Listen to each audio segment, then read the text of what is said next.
Lecturers from public universities had to jump over a number of hurdles on their way to Parliament buildings to present their petition after police officers tried to stop them 3 times. Well, eventually they succeeded in their mission after some members of Parliament met them at the entrance and received the petition. Lecturers called for industrial action last week and have vowed not to report back to duty until they receive the increment in their basic salaries and house allowance in line with the 2013-2017 CBA. Our education reporter Sharon Barang'a reports.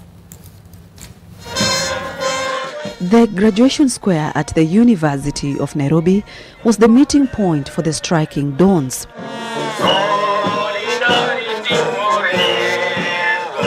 Their aim was to present their petition to Parliament.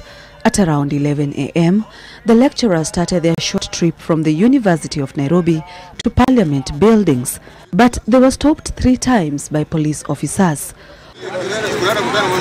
On University Way, they encountered their first hurdle, which they successfully passed and even got an escort from the police.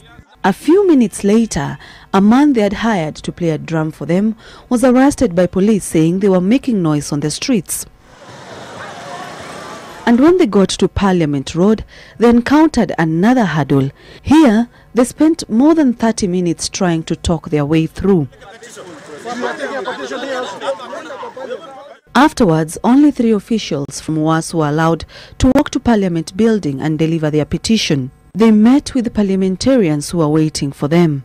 They came out to meet them after they were informed that the union leaders were being obstructed by police officers to access Parliament. Very sad that even the police officers did not want us to come to Parliament. We don't know what is happening in this country. It is a sad moment indeed. With me is the permit from the police.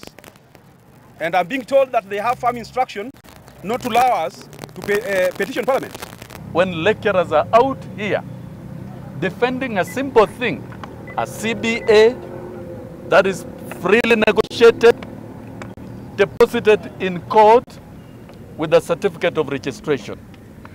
It is a shame and it is disaster. And anybody who wishes to access Parliament for that purpose ought not to be stopped. It is regrettable, and as members of Parliament, we apologize on behalf of the security team of Parliament for stopping you. The university academic staff union leaders refute claims that their call for industrial action was politically instigated, saying that they gave the government a grace period to honor the 2013-2017 collective bargaining agreement, which they failed to do so. I'm telling the Kenyan government to stop very simple, petty propaganda that Wazu has been connected to national resistance movement. Wazu was born 2nd May 2013. 2003. NASA was born the other day, just yesterday. Jubilee was born yesterday. None of the two can fit into the age of Wazu.